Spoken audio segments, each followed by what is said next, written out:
Tasoma kitabu cha Esteri ibice bitandatu sura ya 6 turahera ku murongo wa 2 tuanzia mstari wa kwanza. Esteri ibice bitandatu Esteri sura ya 6 ku murongo wa 2 mstari wa kwanza turageza ku murongo wa 10. Iryo joro umwami abura ibitotsi, niko gutegeka ko bamuzanira igitabo cy'ubucurabwenge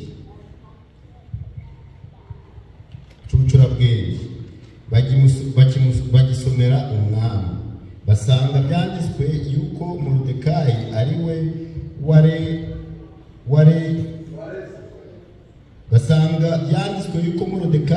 wareze abagabo babiri bo mu nkone z'umwami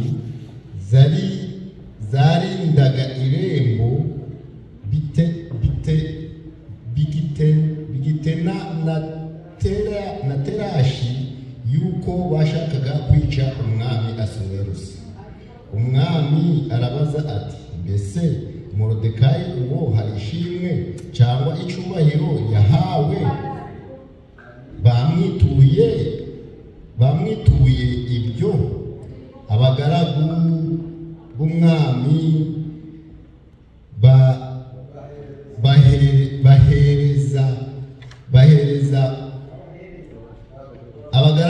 bahereza baramusubiza bati, ntacyo yahawe.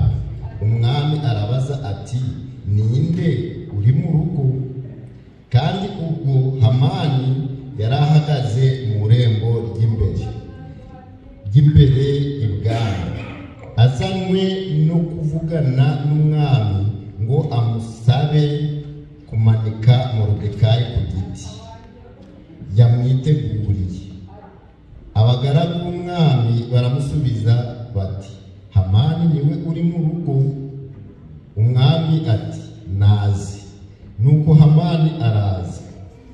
Umwami aramubaza ati, umuntu umwami akunze kubaha yamugirira ate? Hamani aribwira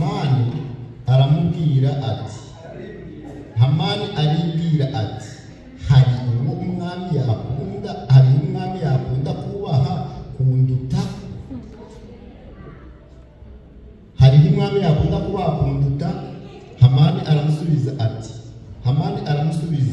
Asubiza umwami ati, uwo umwami akunze kubaha bazana imyambaro y'ubwami ajya yambara, n'ifarashi y'umwami agenderaho itamirijweho ikamba ry'ubwami, maze iyo myambaro n'iyo farashi babihe umwe mu batware b'ubwami barusha abandi gukomera, bayambike uwo muntu umwami akunze kubaha, bagendeshe mu nzira yo mu murwa ahetswe n'iyo farashi, barangurura imbere ye bati, uko niko bazaja bagenza uwo umwami akunze kubaha. Nuko umwami abwira Hamani ati, ihute wende iyo myambaro n'ifarashi uko ubivuze, ubigenzereze utyo Moridekayi w'Umuyuda wicaye ku burembo ry'ibwami, tihagire ikintu kibura mu byo uvuze byose. Muri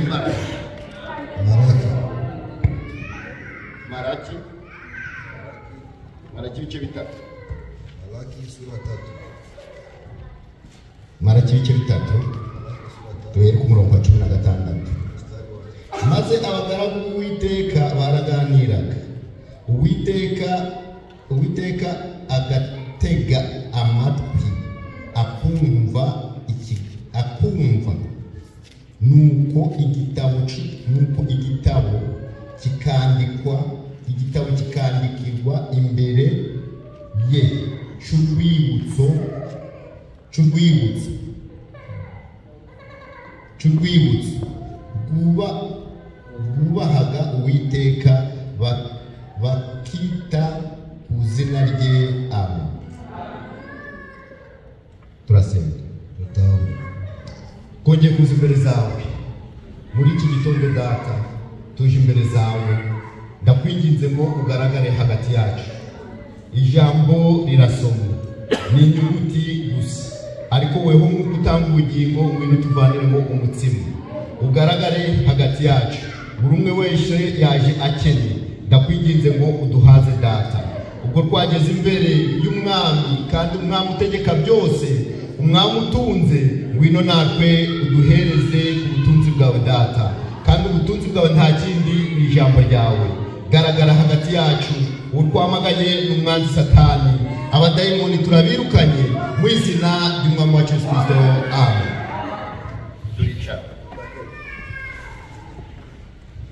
Umwami ashimwe kandi ahimbazwe, Mfalme ashukuriwe tena kuko atwemereye tena kugaruka imbere z'Uwiteka. atubaria kufika tena mbele ya Umwami atwemerera kuza imbere z'Uwiteka Mfalme atubaria ari uko tugifitanye nawe umurimo. tukingana naye na Iyo urangije umurimo, kimaliza kazi umwami aragucura. Mfalme Abarangije imirimo yabo bose anamaliza kazi hao wote bajya bataha. wana Impamvu ugihari, sababu kingali impamvu gihari kingalipo nuko gifitanye umurimo n'Uwiteka. wakifanya kazi na Niyo Bwana mpamvu rero utazatinyishwa n'ikintu na kimwe, sababu tutishwa na kuko Imana igenda ikurinda Mungu anaendelea nuko kuchunga utararangiza ibyo ugomba gukora. Jamaliza yana Nuzabirangiza ibyo ugomba gukora, maliza vile unapaswa Imana izagucura. Mungu atakupa. Amen. Amen. Abatashe bose Wenye waliodia wote uko barangije umurimo wabo. maliza kazi zao. Iyo urangije umurimo wawe Maliza kazi yako uraruhuka, unapumzika. ukarindirirwa ikamba ry'ubugingo, Unachunga cyangwa ukarindira bakazagucira urubanza kuko warangije umurimo wawe. kwa wewe unamaliza Amen. Muri iki gihe hiyo wakati ni ibihe biruhije kandi bigoye, wakati nachosha ariko tena umwami lakini Imana yacu mfalme wetu igenda idufasha, anaenda kandi igenda itwambika intege, igenda itwambika imbaraga. tufika Atari umwami wacu rero, kama yuko mfalme wetu twese twananirwa mu rugendo, tunashindwa mu safari. kandi twari n'imbwa iriho Hakuna suja moja ipo. tukazikubite mu gituza ati je ndi intwari. Buriya ntaho dayimoni atagera, dayimoni yamugeraho, uwo ari we wese dayimoni yamugeraho. Ariko impamvu Imana ikiturinze Ni sababu gani mwenye kuchunga? nuko ari umugiraneza. Kwa yeye ni mwema. Amen. Amen. Umunsi w'ejo kwa turi aha ngaha Pia jana tulikuwa mahali hapa. twaganiriye ijambo rivuga ati Muza ndio anasema imbaraga z'umwuka wera. nguvu ya mtakatifu. Ni imbaraga, udafite umwuka wera Hauna Roho Mtakatifu. ntawe uzarenga kino gihe, Utapita ntawe hapo. uzazamuka. Utanyakuliwa. Oya, umwuka wera nizo mbaraga, umwuka wera niyo mavuta, umwuka wera nizo mbaraga zizatuzamuka. Yeye nguvu utanyakuwa. Niyo mpamvu buri umwe wese Sababu kila mmoja utishinze uwo ari we wese, utarebye runaka, angalie mtu fulani. wewe ubwawe wirebe, Wewe binafsi wisuzume, umenye ko mfite umwuka wera, umenye ko mfite imbaraga. Ese Yesu ashize isaha nazamuka ku giti cyawe, wako binafsi. kuko ni weho bireba. Wewe unaangalia. Tubireba dusabe n'abafite ibimureba. Buri umwe wese afite ibimureba. Amen. Kuko buri umwe wese azi ibiri mu mutima we. Buriya mu mutima wawe uzi ibirimo, naba ari ibyiza birimo, naba ari ibibi birimo, byose urabizi. Naba ari imbuto z'umwuka zirimo, naba ari imbuto za kamere zirimo, byose urabizi. Ni weho bireba. Niweho bireba runaka, niweho bireba, niweho bireba kwiyunga n'Imana, niweho bireba kwiyunga na bene se. Wewe unatazama kuona watu. Uwo bireba niwe nyirabyo. Unatazama ndiye mwenyewe. Tuvuga ati ubireba buhiye kandi niweho bireba.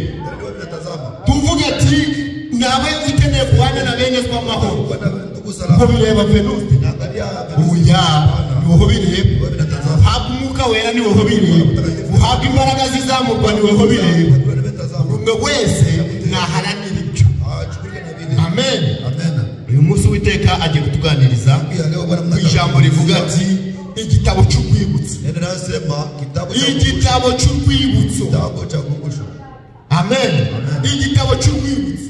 Buriya Uwiteka afite ibitabo. Bwana Mungu ana vitabu. Uwiteka afite Bwana ibitabo. Mungu ana kitabu. Frère Branham ari kuvuga ati Branham anasema ati hari igitabo na kitabu cy'amazina yanditswemo y'abafite ubugingo. majina kuandikiwa wenye Igitabo cy'ubugingo kirahari mu ijuru. kiko juu mbinguni. Hari igitabo Na kitabu kimeze gutya. Iki gitabo gifatanyijwe n'ibimenyetso. Inakamatiwa na mihuri. Mu ijuru Yohana yitegereje abona igitabo. Anaona kitabu. Barabaza ati ninde wabumbura kiriya gitabo? Habura n'umwe. Haboneka intare yo mu bwoko bwayo. Yohana agiye kubona haza umwana w'intama aba ari ubumbura icyo gitabo. Mu ijuru hari igitabo rero. Amen. Branham ari kuvuga ati mu ijuru hari igitabo. Ni igitabo kimwe cyanditswemo amazina y'abafite ubugingo. Hari n'ikindi gitabo cyanditswemo amazina y'abana b'umwana w'intama, watoto wa mwana kondoo. Reka mbereke. Acha nibaone. Ni igitabo kimwe. Igitabo kimoja kigabwemo kabiri.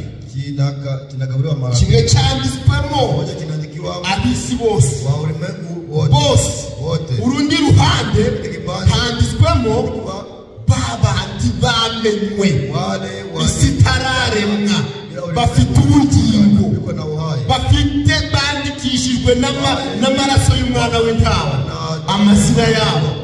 Ariko iri jambo riratubwiye ngo hari ibindi bitabo ngiye abana b'Imana bicaye. Uwiteka ngafata igitabo gakandika mu kugira ngo bisabe urwibutso. Amen. Tugiye kuganira ku gitabo cy'urwibutso. Kitabu cha ukumbusho.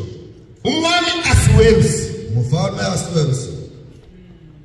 Reka tumuganire ku gato. Acha tumuzungumzie. Uyu mwami Asuwerusi yari umwami utegeka ibihugu 122. Usomye igice cya Esteri igice cya mbere.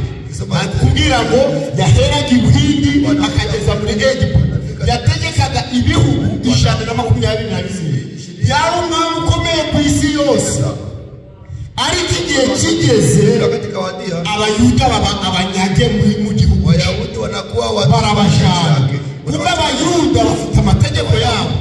Baravuga ati tukagire uwari wo wese wikubita imbere wo wasenga. Amen. Amen. Ubwisaha igeze Morodekayi bamushyira ku irembo. Ngabe umucuruzi waho hari undi witwa Hamani wo mu icyo gihugu. We yari umuturage, we yari umutegetsi, yari umutware. Aba yanyuraga ku irembo bakamuramya bakamupfukamira. Ariko kuko Abisiraheli n'Abayuda bafite iryo tegeko tukagire umutware wese wo wapfukamira cyangwa ikintu icyo ari cyo cyose wakwikubita imbere. Amen. Uwo Hamani waraje. Hamani anakuja. Morodekayi ahagaze kure. Morodekayi anasimama ku mulango. Abandi bose wengine wote araje. Abandi bose baramurana. Wote wanamwabudu. Ariko we arahagaze. Lakini yeye anaendelea kusimama. Ariko Hamani, lakini Hamani tiyamenye Morodekayi Imana yasenganijwe. Morodekayi to yarazi icyo yingi cyayo. To yarabizi. Amen. Nuko Hamani sasa Hamani njoo ule agira ishari. Anakuwa na wivu. Agira ishari. Anakuwa na wivu. Agira ishari Morodekayi. Anakuwa na wivu kwa Morodekayi. Ariko atazi ibyo Imana yabikiye Morodekayi byari. Hakujua Mungu aliwekea Morodekayi ni nini. Amen. Wicayaho nekana pale. Kauzi ibyo Imana yabikiye Kenya Mungu aliwekea. Wicayaho kauzi ibyo Imana yateganyirije. Mungu aliandalia dosari. Iyi Imana yaguteganyirije. Akikuandalia mambo ugomba ubihabwe. Lazima ubihabwe. Wakuza kubihabwa. Nuko muri iryo joro ile usiku umwami aburitiro. Mfalme anakosa usingizi. Aravuga ati niki? Anasema ati nini? Kumbe yari amasengesho y'abana b'Imana bari gusenga. Kuko Hamani yari yasabye anaomba tayari ko bamuha Morodekayi gaje anaomba patie Morodekayi. Ariko kuko amasengesho y'Uwiteka. Kuko Uwiteka azi isaha yo kurangiza ibibazo byose. Swali zote ako kanya niho ryari isaha. Isaha yari igeze yo kurangiza ikibazo. kibazo alikuwa cha Mordekai. maliza swali ya Amen. Mordekai yari afite ikibazo. alikuwa na swali Kuko kwa kuwa Hamani yamuhiga. Haman alikuwa na muwinda, Ariko isaha lakini saa igeze ikifika Imana iramwibuka. Mungu anamkumbuka. Bibiliya yatubwiye ngo Biblia tuambia muri iryo joro mwile usiku umwami Asaweli sabura ibiti. mfalme Asaweli anakosa usingizi, Abura itiro. anakosa usingizi, Abuze itiro. anakosa usingizi. Nta kindi yasabye. Yaravuze ati munzanire igitabo cy'ubucurabwenge. Munzanire igitabo cy'urwibutso cha ukumbusho kugira nsome. Munsomere ibyatambutse byose mu gihugu cyacu. Naba ari ibyiza mbimenye, naba ari ibibi mbimenye. None munzanire igitabo cy'urwibutso. cha ukumbusho. Igihe bakizana, Wakati walileta bakizanye bagera ku rupapuro rwanditsweho ibyo Hamani, ibyo Mordekai yakoze. Mordekai alifanya, Bakizanye wakivileta bazana igitabo, urupapuro abantu barugeze. Mordekai yakoze ibintu. Mordekai yarengeye umwami wagiye kumwica. mfalme akitaka kumuua. Ingu Mordekai yarengeye umwami wagiye kumwica. Uwo muntu arahari. None mwamukoreye iki? Ese hari ishimwe mwamuhaye mu gihugu cyanyu? Hari ishimwe mwamuhaye? Abari kumusomera baravuga ati oya mwami, nta n'ishimwe twamuhaye, nta n'icyubahiro twamuhaye. None uwo muntu ari he? Ari hariya ku irembo, yirirwa hariya ariho ahagaze. None nindi ku irembo ninduje gaturi Hamani mumuhamagara ze Mwita kujapa. bene data bashiki Wa ndugu wa dada zangu. icyo wifuriza mwene so, icyo usabira mwene so, nicyo kikugeraho. Niyo mpamvu dukwiye gusabirana umugisha, dukwiye gufumirana ngo mvume dusabe na dusabandure, ahubwo dukwiye gusabirana imigisha. Nidusabirana imigisha Imana izayiduhereza. Nisabira frere rubanda umugisha, Imana izabirindura uze kuri njyewe. Bibiliya iratubwiye icyo wifuriza mwene so, Imana iriyaranjaga kikakugeraho. Ngo ndetse ngo yo iragitsindagiraga igacugusa kikaza gitsindagira. Niyo mpamvu dukwiriye kwifurizanya imigisha. Twifurizanya imigisha, twifuriza dusaba umugisha, na dusanga akagifuriza umugisha. Umugisha kuzaba mu rugo rwacu kandi twese tuzaba amahoro. Amen. Nguwo Mordekai, Ule Mordekai araje, anakuja, yarara, alikuwa pale, yagiye kubona anaenda kuangalia ibintu birahinduka. vitu vinabadilika. Hamani arinjira. Hamani anaingia. Hamani umwami akunda Mwenye mfalme anapenda yamugenza. anaweza kumfanyia nini? Umva ikosa ryo Hamani yasikia. Sikia kabisa. Hamani ndio yingiye kwa Haruni. Hamani hakujua kama kuna mwingine mfalme anaweza kupenda. Yingiye mu mutima yishira hejuru, aravuga ati Haruni umwami yakunda utarinze kupenda kuliko mimi. kubera iki? Kwa nini? Uziko niwe Imana ikunda wewe. Uziko Imana ikunda wewe. Imana iradukunda kwese. Kwese Imana iradukunda. Amen. Imana ikunda dusare, ikikunda frere, ikikukunda. Kwese Imana iradukunda. Hamani ndio yamenye Hapa na kujua ya kwamba Imana ishobora guhirindura bande icyubahiro kije ku heshima yende ku mwingine. yibwira mu mutima we Anashwaza ndani ya moyo wake ko nta wundi mwana, kama hakuna mwingine, ko nta wundi mwami yaba. hakuna mwingine mfalme anaweza kupenda. Kwicisha bugufi, Kujinyenyekeza, kwicisha bugufi kujinyenyekeza niryo banze ryo gutsinda. ndiyo mwanzo la kushinda. Nawe kwishyira hejuru Lakini wewe kushindwa juu niryo tangiriro ryo ndiyo kugwa. mwanzo ya kuanguka. Igihe cyose uzumva uruta mwene so, Yote utasikia igihe cyose uzumva mwene so ntakamara ku mavi yako hakuna mafao. ukamwifuriza ibibi, Utakia vibaya. uzamenye ko watsinzwe, Hapa wewe unashinda. uba waguye. Ariko igihe uzabona mwene so ukamusabira umugisha, ukamwifuriza amahoro, uzaba wanesheje. Amen. Amen. Uwo Mordekai Hamani ule Hamani aramubwiye rero anamwambia eti uravuze ati unasema eti umwami akunda mwenye mfalme anapenda icyo wamukorera kitu batamfanyizia avuga ibintu byiza anasema byose vitu vizuri vyote arabivuga ati umwami akunda mfalme anapenda bafata imyambaro ye bakayimwambika banamuvika umwami akunda bazana kaderake imodoka nziza bakayimwicaza umwami akunda bazana ishapo ye bakayimwambika umwami akunda bazana impeta ye y'ubwami bakayimwambika amen umwami akunda bashaka umutware umugabo mwiza kava n'isuzi ku bwanwa maze akazunguruka igihugu cyose arambura avuga ati uyu umwami akunda niko bajyaje bamugenza umwami abyumvise mfalme akisikia aravuga ati sema eti ni kweli uvuze neza sema vizuri uvuze neza sema vizuri uvuze neza sema vizuri ibyo uvuze ibyo byose ifarashi imyambaro impete byose twende ubifate ubizane ufatemo Moridekayi uri ku irembo hanyuma ubimwandike ubikore nta wundi mutware bashatse uwo bashatse nani Hamani babwiye Hamani ati genda ubikorere Moridekayi numara kubikorera Moridekayi ugenda uzunguruka mu gihugu cyose ugatagera nguyu ni umwami akunda kandi ariko bashasha y'umugenzi amen ako kanya pale ese Hamani yabaye unawaza Hamani ilikuwa je ese Hamani yabaye Hamani unawaza alikuwa je watu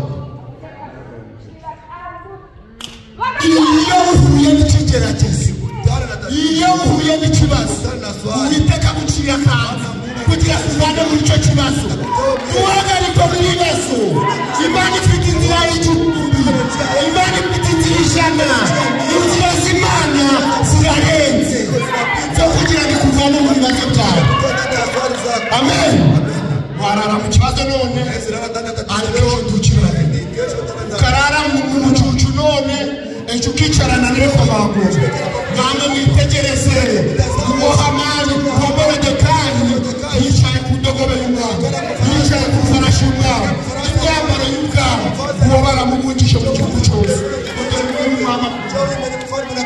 icyo wifuriza mwene se icyo wifuriza mushiki wawe Imana yaranja kugira nawe ukimuhereze muri uyu mwaka wifurizanye ibyiza hanyuma tube bamwe duhuze umutima duhuze n'inama duhuze yuko tukuja mu bwami bw'Imana amen mwene so nagira ngo bibaze duka katika ndani ya shida umusengere umusengere Biblia inatubyemera Satana zaza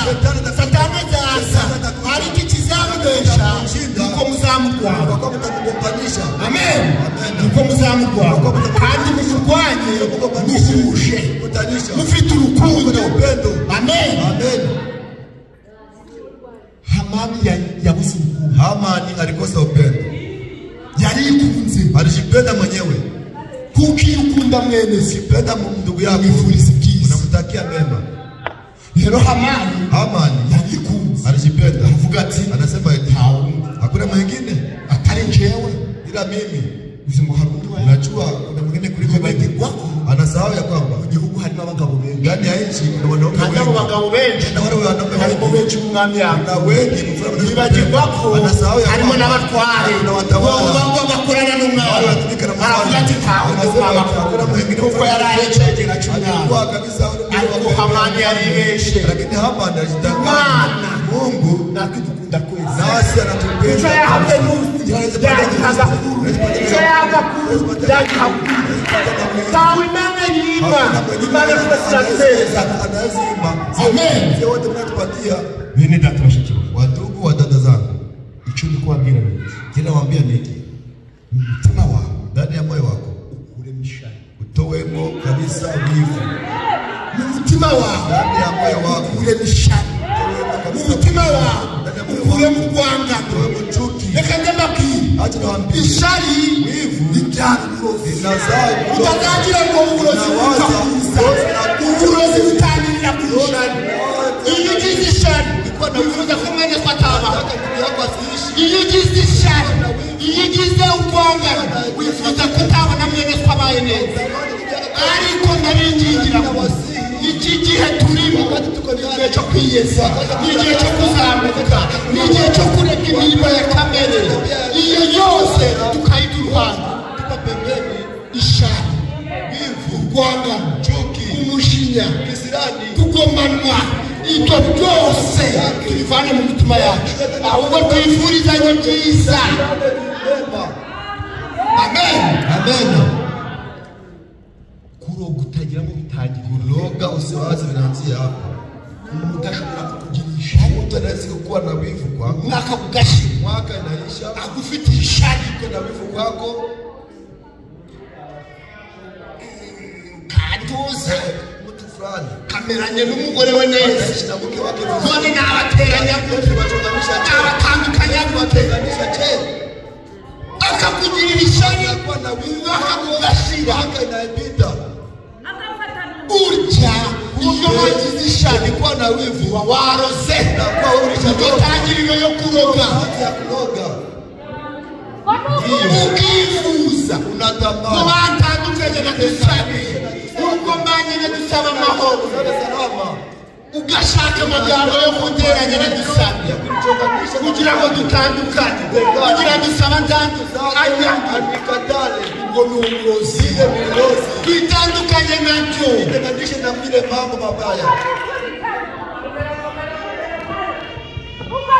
ejo bundi hari umugaragu w'Imana wavuze ati Kesho yako mtumishi alisema eti ni mwene data Bereke Mazara ndugu Berekima alisema eti alikuwa kasika. abantu muri iki gihe Watu batekereza ati kurema ibice wanawaza no gutandukana kwanza kutengana ngo ni eglise wanawaza isoza kama ni kanisa ndio kama ndani ya wengine. aravuga ati Anasema hapana, ibyo nibyo vile ni vizuri ariko sibyo si ile tu. no gutandukanya mwene ko na mwene ugashaka kuba biba mu Rwanda icyo nacyo ni icyaha kizatuma na kitajya mu ijuru kuko batandukanyije abari abavandimwe gutandukanya abavandimwe gutandukanya ngenda dusaba icyo nacyo ni icyaha iyo kwihana. Amen. Amen. Ibyo tukirinde bene data Tujiazari kwa ahubwo umugambi wacu intego yacu dushaka ngo turumwe kuko ubumwe niho hava imbaraga mu bumwe cyane dusaba tubaye umwe nadusaba agashaka guhinduka wakora igikorwa gikomeye ariko nidutandukana tuzahora turi abana tuzahora hasi tutashinda chini.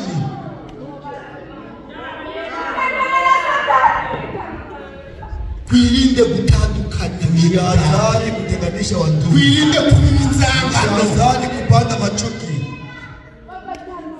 twirinde Tujiazari ukatandukanya n'udusaba kutenganisha na ndugu dusaba. genda dusabe turi hamwe Tuko pamoja. twibereye Tunaishi kwa shalom turi amahoro tuko salama. tugashaka gakosa Lakini unatafutisha tandukanye na dusaba wewe utenganishe na ndugu dusaba. icyo nacyo ni icyaha Ile nayo ni sawa. ari kurimo iyo mwaka wagenda gusezeranye iyo myuka izerera nta kibagiwe ukumva gakuru ukumva gakuru Nasikia habari fulani hivi ndugu ngambo ukarara wakujuje isi yose Darara ile habari yote unaijaza ulimwengu mzima. wabaye radio BBC Nakuwa wewe BBC. wabaye BBC Nakuwa BBC. mwana w'Imana ukwiye kwa BBC mwana w'Imana akwiye kugira amagambo make kaninga ukwiye kwiga uko byanditswe ngo mu magambo menshi harimo ibicumuro mu magambo menshi harimo ibicumuro Wasi. je kurahira ko Mimi nakurapia kweli. inziko umusere runaka ari umunyamagambo. Nikijua kama dada ni mtu wa maneno. Ndabye umugore wanje Nitaambia mke wangu eti umusere runaka dada fulani nshaka guje umugira inshuti. Sipendi kufanya rafiki. Simbishaka. Sipendi kabisa. Kuko no umugira inshuti. Azakwisha ingeso ze. Atakufundisha tabia zake. Azakwigisha nawe uzagira amagambo menshi. Nta musore warutinya kuba kazitereyemo. Nta musore warutinya kuba kwiterera mu magambo atasi. Pia mwanene ajue. Ikintu cyose utashobora gusobanura itangiriro yaco iherezo ryaco tukazakijemo. Usiingie ndani. Ugiye mu magambo. Naingia ndani ya maneno. Amagambo ntibakureba. Utaniangalie. Niba kubaza Wakikuuliza ubona kata hapana. Na sisi nilisikia. ubona ko watumvise Nilisikia. kubera ikintu urishora ntawe ari umuhano. Jambo mengine. Naho yaba ari inkuru y'ukuri wayibonye akwiye kuyamamaza ntabwo bikwiye kuba mubara mu ngozi yawe. Asili yako.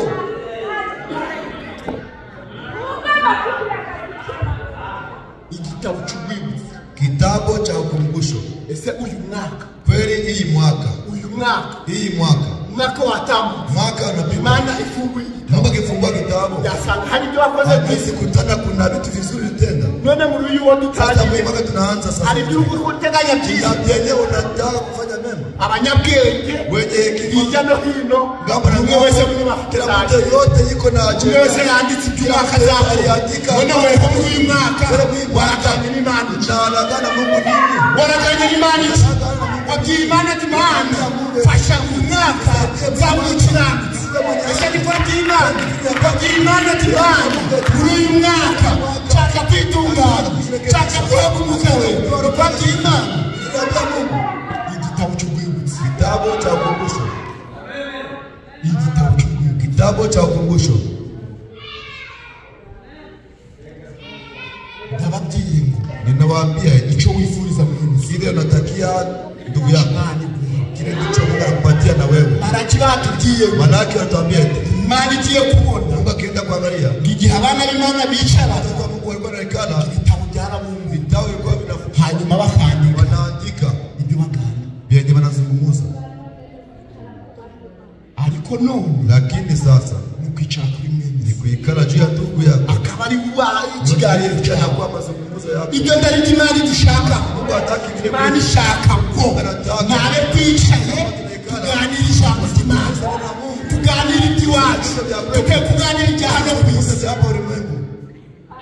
Igitabo cy'urwibutso. Kitabu cha ukumbusho.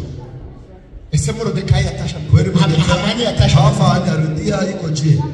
ageze mu rugo. Akifika nyumbani, Yewe uvuye unatoka wapi? urabizi Mke unajua? izi byaba Unajua nini ilikuwa?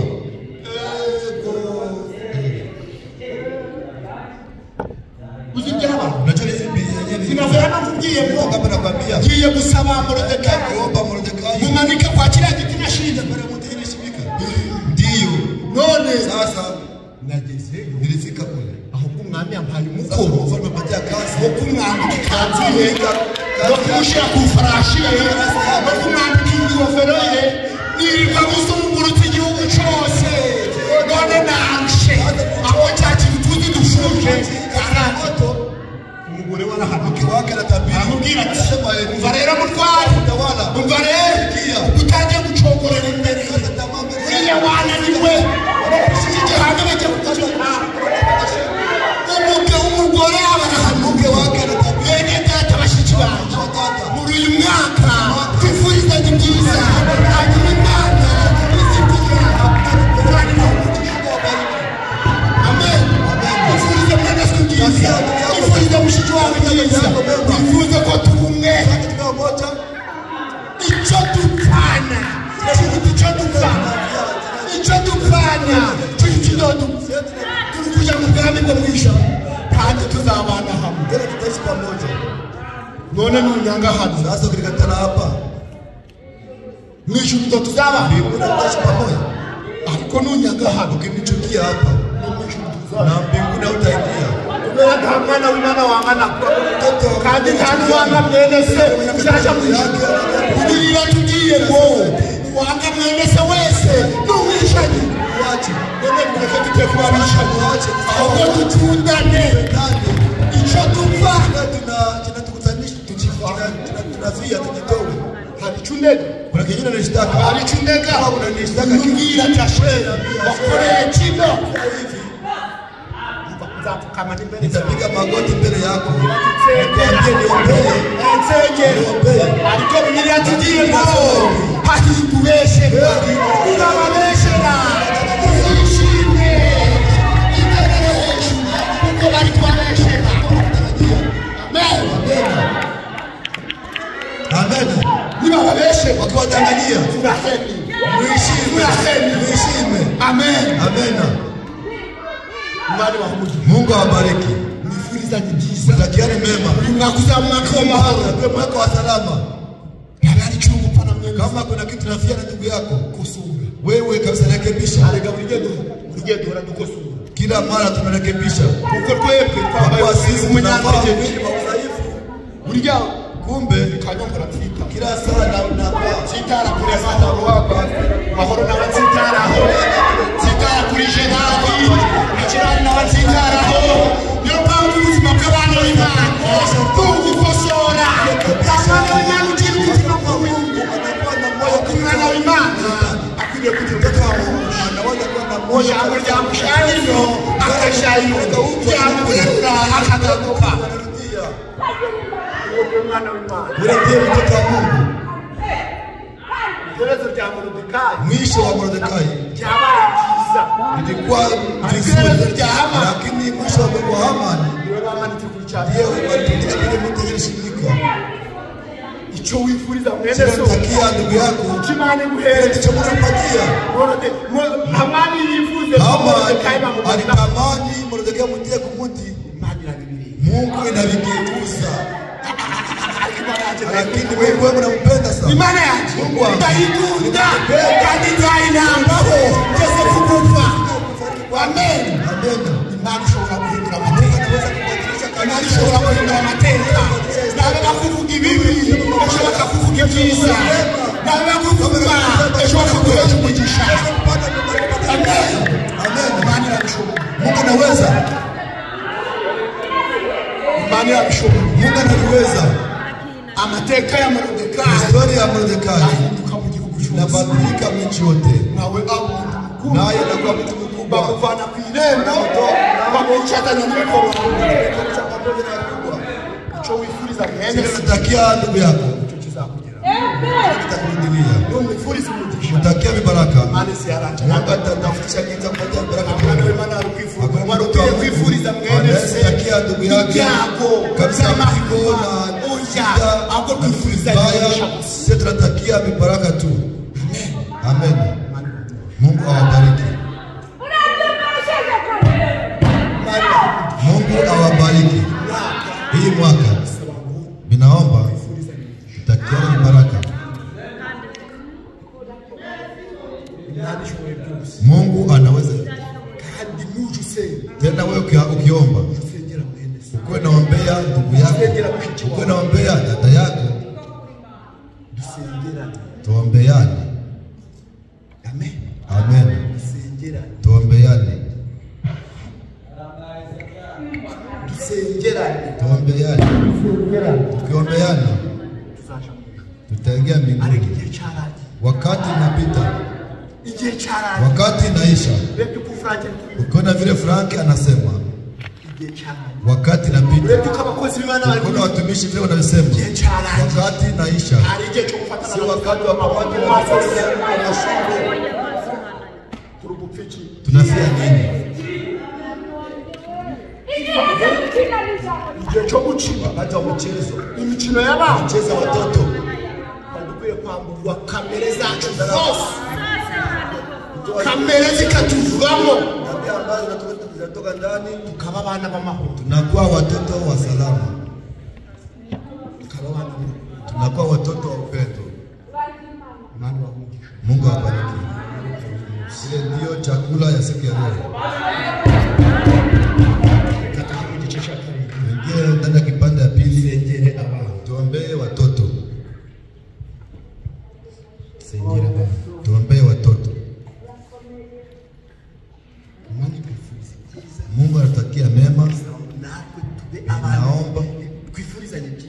Ninaomba na sisi tutakiane mema.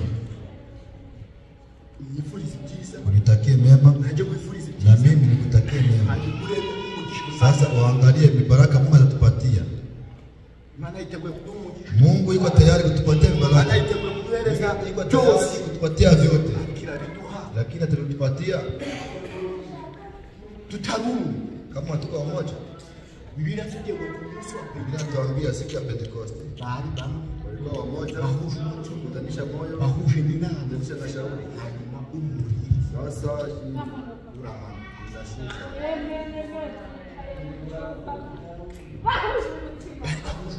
kutanisha moyo wakubaza uhuje na mwene swangu, uhuje na mushiki wawe muti yako moyo.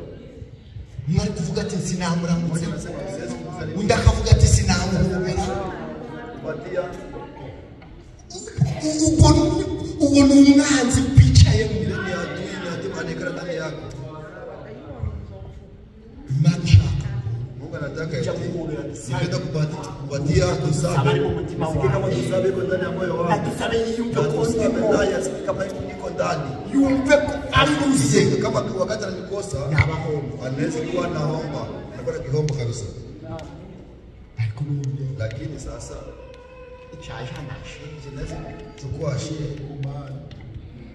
mtima wa Imana ni moyo wa Mungu, mtima wa Satani au ni mtoto wa Shetani, ni moyo wa Shetani. Imani wa Mungu, Mungu awabariki giza yani nini murabyemeye amen. Kandi buri umwe wese tena kila mmoja abantu namwe ni samaho aishi na ndugu yake salama. Buri umwe wese kila mmoja abantu namwe ni samaho aishi na ndugu yake salama. Nabo inziki kama unajua kibaya kwangu sanga nikutane hari je nabana ragikoze kuna wakati ariko gachiwa lakini nasahau nashoboka tu binawezekana niko mtu ariko nabuzinzi lakini kama unajua kibaya kwangu aranyumvishije amakuru mabi sikia habari mbaya kugira amakuru mabi gakurwazi kuwa na habari mbaya kugonjesha ukuje ukaniambia mwenyewe nakuomba msamaha. Usinguseme mbabazi bano umuntu unaweza kuomba msamaha ni mbabazi ni kwa msamaha ndio kupona. Imbabazi niyo nzirikiye mukasa Imana w'Imana kwiye kugira umutima wo gusaba imbabazi kwa na moyo wa kuomba msamaha.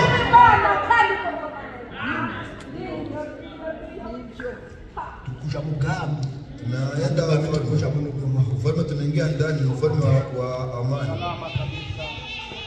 Mungu awabariki. Na msaada kusaidia baba. Isaya kuombea watoto. Ariko reka tusomee jana magana. Kinacho tusome hii maneno. Gaduhera hano ku murongo wa Samueli ya kwanza. Hari umugabo wiramataya hari umugabo wiratamataimu mu gihugu cy'imisozi Efurayimu witwaga Elukana mwene Elimu mwene Tohu mwene Suferi w'Umwefurayimu kandi yari afite abagore babiri, umwe yitwaga Hana undi yitwaga Penina. Niwe wabyaraga ariko Hana we yari ingumba. Uwo mugabo yavaga mu mudugudu w'iwabo uko umwaka utaje akaja ishiro gusenga no gutambira Uwiteka Nyiringabo ibitambo. Amen. Murongo 20. Maze uwo mugabo Elukana nabo mu rugo rwe bose barahagurukaga bakaja gutamba Uwiteka igitambo cy'umwaka no guhiga imihigo. Ariko Hanawe ntiyajayo, abwira umugabo we ati sinjayo umwana ataracura, ariko namara gucura nzamujana kumumurikira Uwiteka ngo agumeyo iminsi yose. Amen. Uyu mugabo yatubereye icyitegererezo. Uyu mwanaume alikuwa mfano kwetu. ni cyitegererezo. Mfano uko umwaka utaje vile mwaka unapita, yahambiraga ibye, alikuwa anafunga yake, agafata abana, anakamata watoto, agafata umugore, anakamata mke, akagenda akaja gutamba, anaenda kwenda kutoa ibitambo, zabibu, ibitambo by'amahoro, zabibu ya salama, gushima Uwiteka. shukuru Mungu. uko umwaka urangiye Vile mwaka unapita, ari muzima, haiko hai, uko umwaka urangiye n'abana bari bazima, mtoto wake ni wa akabazana akabamurikira n'Uwiteka, anaonyesha mfano, akabaragiza Uwiteka kugira ngo Imana ibarinde kandi Imana ibahereze ubwenge, ibahereze ubuzima, maisha atubereye icyitegererezo. anakuwa mfano. Ariko igihe kigeze Wakati na watu hana tunabyara, hawana kuwa nazara, umwaka wari urangiye, Mwaka aramubwira ati urangiye, tugende tuje gutanga twende kutoa zabibu, umuryango na jamaa n'abana na watoto wote bakaja gutambira Uwiteka, kwenda kutoa zabibu kwa Bwana, no gusengera ingo zabo, kuombea nyumba zao, gusengera abana, kuombea watoto wao, ngo Imana izamuhe. kuti Mungu awachunge. Hana aramubwira ati Hana anamwambia ati nje umwana wanje ntarakura, mtoto wangu hayako kandi mara, nshaka kujayo, na nataka kwenda ngiye kumumurikira Uwiteka kumpatia Bwana kugira ngo kusudi Imana izamukoreshe. Mungu amutumikishe. Amen. Amen. Burya abana bacu Watoto wetu bisaba ngo tubahereze naomba tuwapatie Mungu. arege yisi yuzuye abadayimoni, Inajaa pepo mchafu, yisi yuzuye abanzi. inajaa maadui. Amen. Amen. Kugira umwana azakure neza, Mtoto akomae vizuri, uko tumuragiza Imana kugira ngo Imana izamure ya Bwana Mungu amuchunge. aho basha hose, Mahali popote Imana wanaenda, izabarinda, Mungu awachunge. Imana izabaha ubwenge, Imana izabaha imbaraga, Imana izabahe kuyubaha. Iyo yose ni imigisha, Ile yote ni baraka tuba turi gutongerera abana, tunapatia juu ya watoto wetu. abana bacu Watoto wetu bisaba ngo babeho Kristo, ninaomba waishi kama Wakristo, kuko Imana yaje, juu Mungu wangu ni Imana ya afya. ndiye Mungu wa afya. Unavuga ati birakomeye, Unasema biko nguvu. iyo umwana akiri muto, Mtoto akingari mtoto mdogo, ufite uburyo bwose bwo wiko na kumugorora, namna yoyote ya kumsaidia, bwo kumuyobora. ya kumuongoza. Umwana afite imyaka 10, Mtoto kuna miaka 10 yakunaniye kuyobora, anakushinda None nagira kuongoza. 15. Akikuwa na miaka 15, Biblia iratubwiye, Biblia inatuambia eti igiti ukigorora kikiri gito, mti unainyosha kingari kidogo, iyo kimaze gukura kisha komaa kiravunika, kinavunjika, tuwashwa hawezi kukinyosha. kigoroye kiravunika. Kikinyosha kinavunjika. Umwana mutoya Mtoto mchanga ntaba yagira amahitamo, haja kuwa na mambo ya kuchagua. ngo wambwira ko Simiyoni afite amahitamo, Naweza niambia Simeoni anaweza kuwa na giza Isaka kuchagua. anaweza kuwa na mahitamo. Isaka anaweza kuwa na giza kuchagua. niko wambwira Wewe ndivyo naweza niambia. Isaka akwiriye kugendera Isaka anapaswa kuendea chini ya amri yangu, ndani ya sheria ya nyumba Niyo yangu. mpamvu abana Ndio bacu sababu watoto wetu dukwiriye kubayobora tunahitaji kuongoza Gikristo. ndani ya Kristo. Yamaze kuba mukuru, Akisha komaa, hano muri Amerika bavuga imyaka 10, hapa Amerika wanasema ni miaka 18, aho abafite amahitamo ye. anakuwa na kuchagua kwake. Niyo mpamvu Ndio sababu hariho ababyeyi bazabyura abana, kuna wazazi wataulizwa watoto wao, mutandakarire, msinikasirikie, mutarakara. msisirike. Umwana w'imyaka 10, Mtoto wa miaka 10, umwana w'imyaka 12, mtoto wa miaka 12, 13 13 ntayakuyobora, hawezi kuongoza, hawezi kuongoza. umwana yakuyobora, Mtoto anaweza kuongoza, yayobora umubyeyi, anaweza kuongoza mzazi. ariko ubu abana bacu Lakini sasa hivi watoto wetu wote guhera ku myaka 10 kuanzia miaka 10 bose barananiranye. wote walikuwa washindikana. Umva niko ababyeyi bacu Unasikia ni sisi wazazi wabaya, babarire kuvuga abana. ni rehemu kusema maneno haya. Umwana turamubwira ngo tuje gusenga, Utamwambia twende kwa Abudu, umwana tushobora kwicarana nawe naye umuhane mubwira ati siku mwambie eti Imana dusenga ni Mungu na tunaabudu ni hivi na hivi, Imana yanga bino Mungu anachukia hivi na hivi. hanyuma umwana nananirana, Wewe uri mtoto akikuwa shindikana, nagera hanze akifika nje abandi bakamwigisha, wengine wanamfundisha, uzakumva umwana niwe utasema mtoto ndiye mbaya.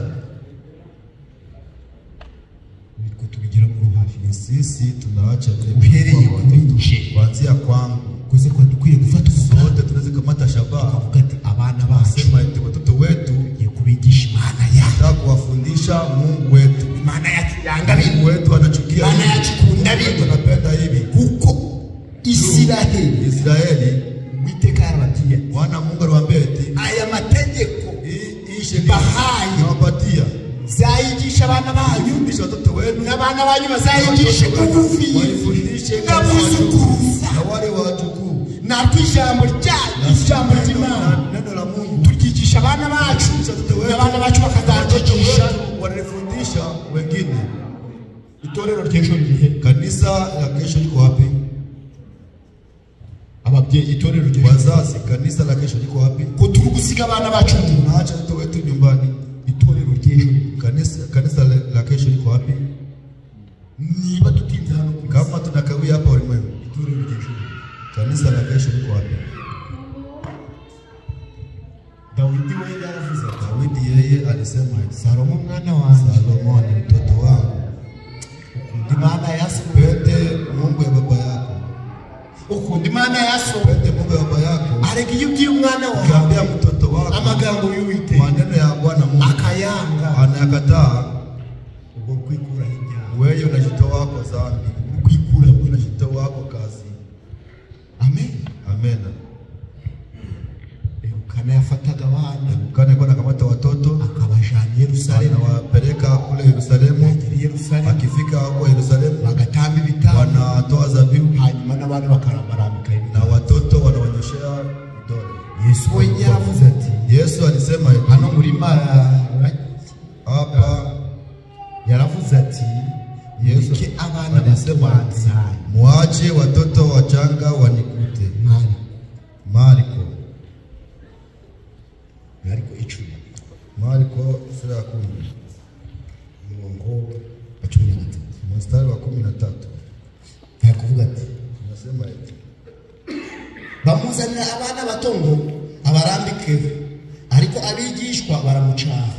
Ariko Yesu abibonye ararakara, arababwira ati, mureke abana bato bansange, ntimubabuze, kuko abameze batyo ubwami bw'Imana ari ubwabo.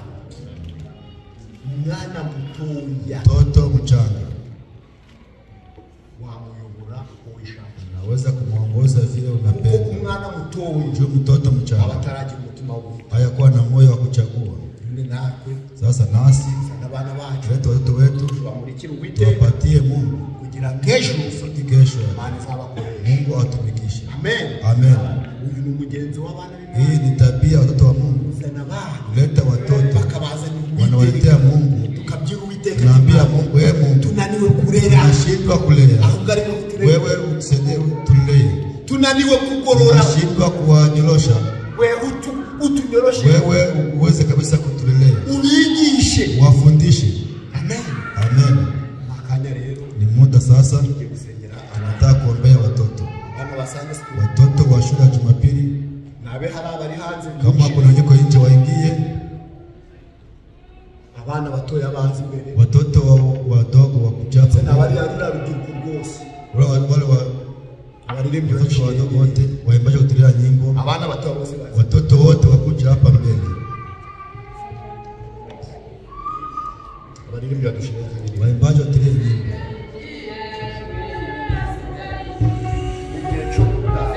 Wakati wa kurudia tunataka kuingia mbinguni, nataka tuende na watoto wetu. Tazama Mkristo kama utakabana wao barikiwa, watoto wako waache ngoja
Kristo reka ndasaba mwene data Eugene acha nitaomba ndugu ndetse n'abakozi b'Imana bose watumishi wote umwe wese arasenga mtu yote ndetse n'ababyeyi mwaturira abana wazazi wote muombe juu ya watoto wenu mema. icyo wifuriza abana bakutamyana imbere Kile unachoasa mtoto hapa yote uiseme. Imana ishoboye guhindura abana bacu. Mungu anaweza kubadilisha utabona abasore bafite imisatsi yabarenze, naona wavijana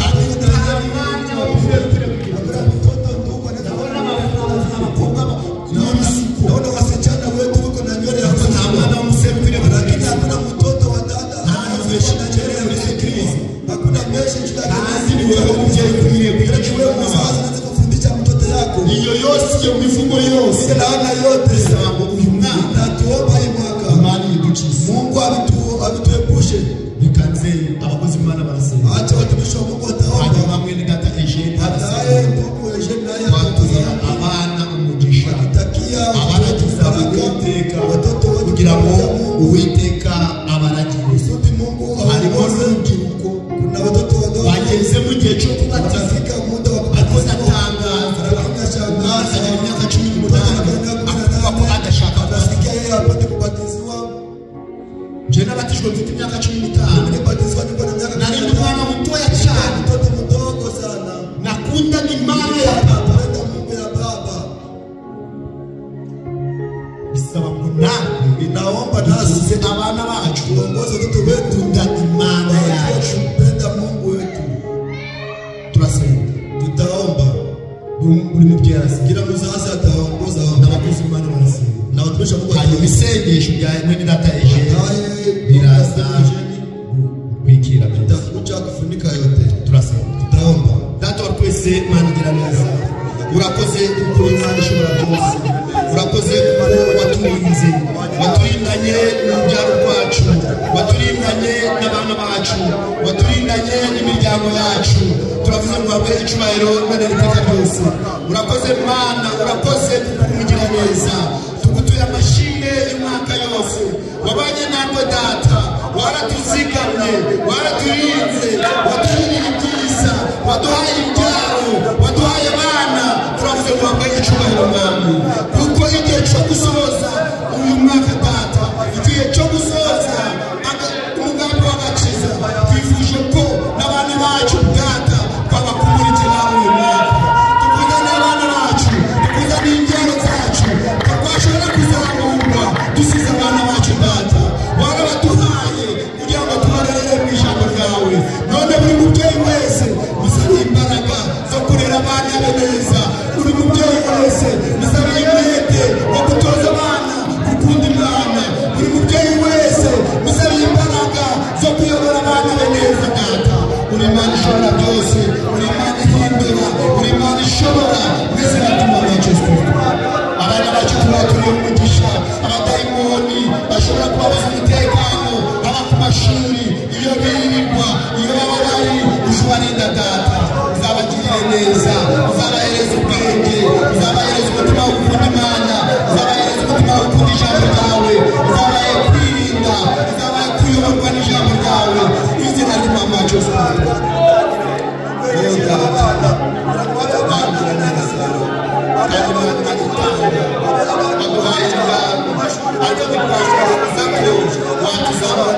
uri Imana ihindura abana bananiranye abana badashobotse abo bose bahereze ubwenge bahereze kurenguka bahereze kubaha ababyeyi babo bahereze gukunda Imana bahereze kubaha bahereze gukunda Imana n'izina ry'Imana ijambo ryawe ratuye umwana w'umugisha kubaha abana bacu basigaye barasezerana Imana bahereze umutima bahereze umutima data wowe mwana uzira imbabazi bagerageza bagende tubifurije umugisha aba mu buzima bwawe ndetse no mu buzima buzaza wakomeze muri byose ubuzima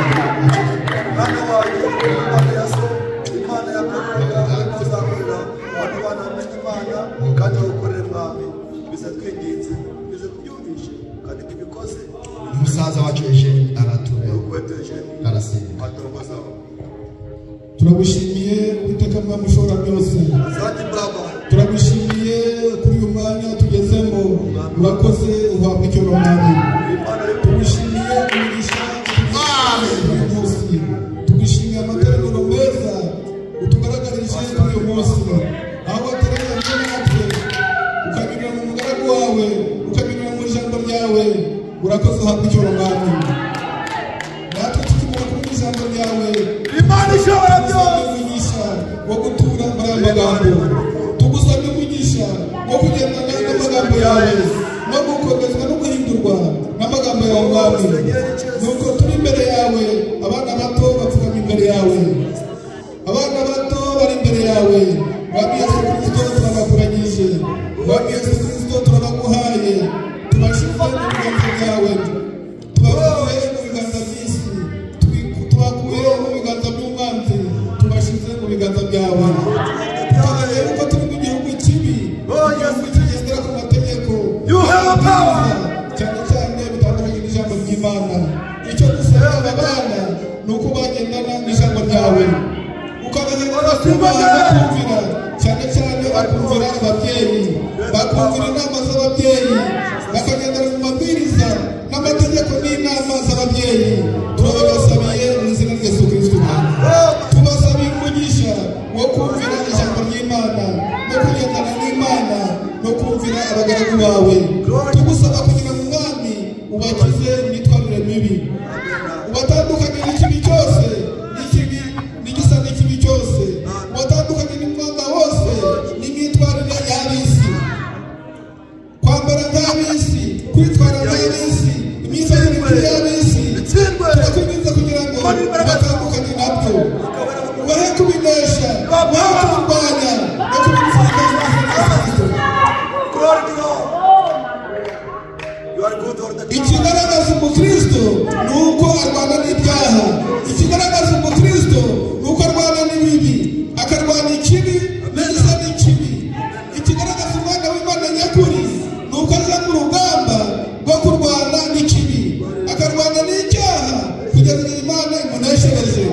Icyo dusabiye aba bana ni imbaraga zo kurwanya ikibi, nabo ubwabo bakisabira Imana imbaraga zo kurwanya ikibi n'igisa n'ikibi, bakisabira imbaraga kugira ngo Imana bashobore kurwanya imyitwarire y'ab'isi, n'imigenzereze y'ab'isi, n'imyifatire y'ab'isi. Ubahereze kugenda nk'abana bashimwa n'Imana, nka Samweli wakuriye imbere y'Imana, ashimwa n'Imana n'abandi. Niwo mugisha tubasabiye. Ku myaka ye mikeya cyane, ku myaka ye yo hasi cyane, Samweli yabaye mu nzu y'Imana, aba mu rusengero rw'Imana, abana na Eli w'umutambyi, yibanira n'abahanuzi, ahanura iby'Imana akiri mutoya cyane. Icyo dusabiye abana umugisha ni nk'umugisha Samweli yari afite. Umugisha wa Samweli ubajeho mu izina rya Yesu Kristo. Tubasabiye umugisha nk'abakobwa bakiri batoya, nka wa mukobwa wa Yefuta wakoreye Imana, yemera ko aza gutamba agifite imyaka mikeya, agifite imyaka yo hasi mitoya, yemera ko aza gutamba, yemera kwizera no kugendera mu nama za se, ayizera Imana ya se. Aba bana icyo tubasabiye ni ukwizera Imana y'ababyeyi babo, ntibitandukanye n'iby'ababyeyi bakavuga ngo ni iby'abasaza, bakavuga ngo ni iby'abazehe. Ahubwo icyo tubasabiye ni ukugendera mu nama, bakizera Imana y'ababyeyi babo. Umugisha Dawidi yari afite akiri umwana mutoya, yakoreye Imana mu rwuri, yakoreye Imana aragiye intama za se, yemera kurwana n'idubu ararutsinda, arwana n'intare arayitsinda, arwana na Goliyati aramutsinda, ariho umwuka w'Imana kandi yari mutoya. Icyo dusabiye abana umugisha ni umugisha Imana yahaye Dawidi kugira ngo nabo bawugire. Tubasabiye umugisha kuwo Branham yari afite akiri mutoya cyane, Imana yaramugendereye, Imana yaramukoresheje ku myaka 14 kuzamura. Branham yarayuzuye umwuka w'Imana, akorera Imana